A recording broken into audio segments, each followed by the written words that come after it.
La Minute Mobile World Congress 2016, ici à Barcelone, on est sur le stand de HTC, le Taïwanais, qui s'apprête à sortir le casque de réalité virtuelle, sans doute le plus attendu avec l'Oculus Rift de Facebook. C'est le Vive, sorti, annoncé pour le début avril, avec des précommandes qui démarrent le 29 février à un prix de 800 $. On devrait être à prix équivalent en euros. Le kit de Vive comprend le casque de réalité virtuelle, 2 contrôleurs qu'on tient dans les mains et puis 2 petits boîtiers qui ressemblent à des haut-parleurs qui vont en fait permettre, en les fixant au mur dans votre pièce, de repérer le casque géographiquement. Alors comment ça fonctionne et qu'est-ce que ça donne? Je viens d'essayer le Vive ici à Barcelone. Là, ça vient de démarrer, je suis au fond de l'océan. Je suis sur la plateforme d'un bateau qui a sans doute coulé. Je suis entouré par l'eau, par les poissons. Et je vois une énorme baleine bleue là qui arrive et qui va me frôler. Oh là, oh là. C'est hyper impressionnant parce qu'elle arrive tout près de moi. Sa nageoire droite touche l'acier du bateau, l'acier rouillé. Et elle me regarde avec son œil. C'est très impressionnant. Elle a une très très grande bouche. Et quand j'avance, je m'approche effectivement de la balustrade du pont du bateau.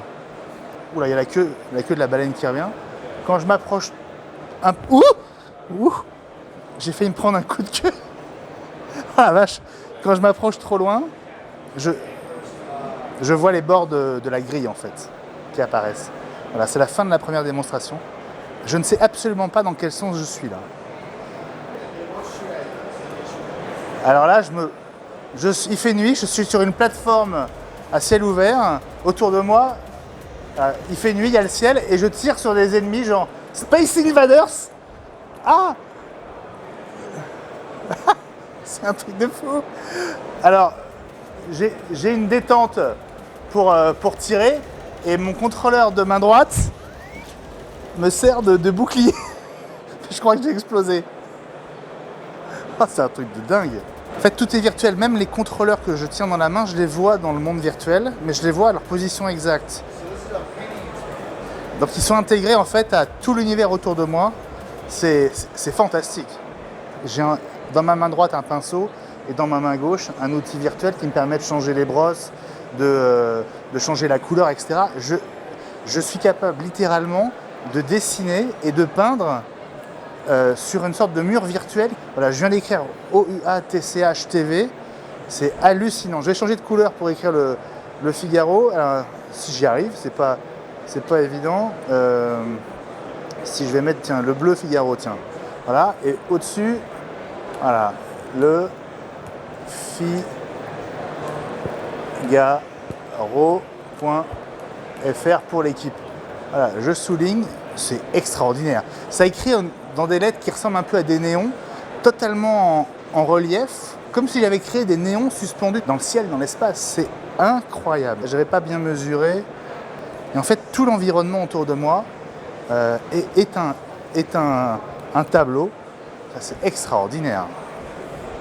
Alors évidemment, je ne peux pas trop avancer parce que je vais traverser le décor que j'ai moi-même réalisé.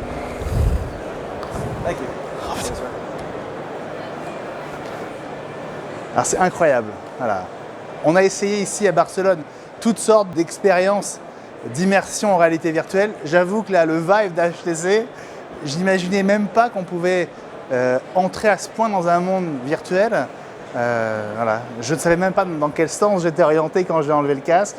Voilà. Le réalisme est saisissant et alors, en termes de création, j'imagine des enfants rien qu'avec ces outils de peinture et de dessin, c'est prodigieux. Il faut l'essayer, il faut absolument l'essayer pour comprendre de quoi on parle. C'est très difficile à rendre, voilà, mais vraiment c'est totalement bluffant.